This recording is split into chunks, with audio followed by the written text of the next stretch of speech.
আসসালামু আলাইকুম ওরহমতুল্লাহ। বেসিক কম্পিউটার কোর্সের এই পর্বে সবাইকে স্বাগতম।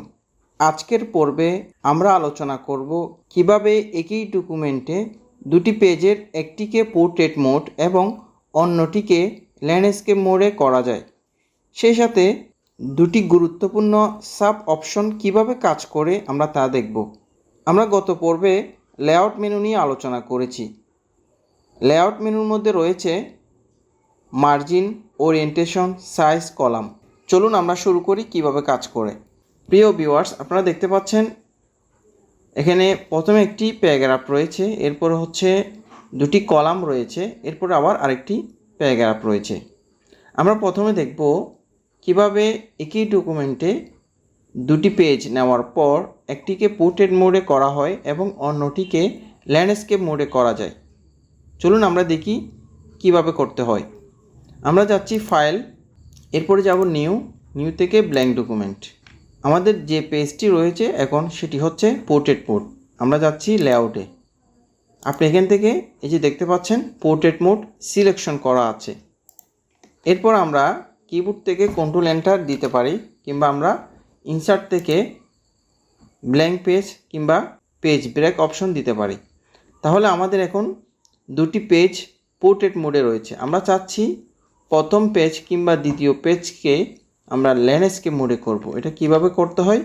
অনেক সময় আমাদের অফিসিয়াল ডকুমেন্ট রেডি করার ক্ষেত্রে একটি পেজ পোর্ট্রেট মোডে রাখতে হয় এবং অন্য পেজ ল্যান্ডস্কেপ মোডে রাখতে হয়। এজন্য আমাদের আসতে হবে লেআউটে। লেআউট থেকে আমরা আসব মার্জিন অপশন, দেন কাস্টম মার্জিন। আসার পর আমরা এখানে দেখতে পাচ্ছি ওরিয়েন্টেশন মোড রয়েছে, আমরা এখানে ল্যান্ডস্কেপ সিলেকশন করব। এরপরে দেখেন অ্যাপ্লাই টু একটা অপশন রয়েছে, আমরা এখানে ড্রপ ডাউনে ক্লিক করব। দেন দিস পয়েন্ট ফরওয়ার্ড এটাকে সিলেকশন করব, দেন ওকেতে ক্লিক করব। তাহলে আমরা দেখতে পাচ্ছি আমাদের প্রথম পেজ পোর্ট্রেট মোড এবং দ্বিতীয় পেজ ল্যান্ডস্কেপ মোডে করা হয়েছে। এরপর আমরা দেখব ব্রেক অপশনের দুটি গুরুত্বপূর্ণ অপশন। আমরা ঠিক সেম নতুন একটি ডকুমেন্ট নিব, ফাইল থেকে নিউ থেকে ব্ল্যাঙ্ক ডকুমেন্ট।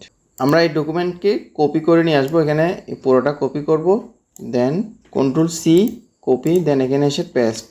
এরপর আমরা যাব লেআউটে। লেআউট থেকে যাব কোথায়? ব্রেক্স থেকে আমরা এখানে দেখতে পাচ্ছি আমরা কন্টিনিউয়াস একটি অপশন রয়েছে, আমরা এখানে ক্লিক করব। এরপর আমরা কলাম থেকে টু কলামে ক্লিক করব।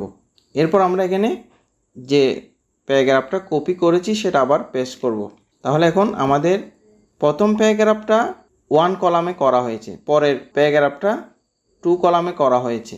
কিভাবে করেছি আমি সেটা হচ্ছে এখান থেকে আমরা যখন কন্টিনিউয়াস দেওয়ার পর দেন এখান থেকে আমরা কি করেছি? টু কলাম সিলেকশন করেছি। এখন আমরা টু কলামে কিভাবে যাব? এটা যাওয়ার জন্য আমাকে কোথায় যেতে হবে? ব্রেক্স থেকে কলাম ব্রেক। দেখেন কার্সর পয়েন্ট এখানে চলে আসছে। আমার কিন্তু পেজের অনেকগুলো অংশ খালি আছে। আপনারা যারা গত পর্ব দেখেন না, অবশ্যই গত পর্ব দেখে নেবেন। এখানে ঠিক সেম আমি কি করছি? পেস্ট করছি।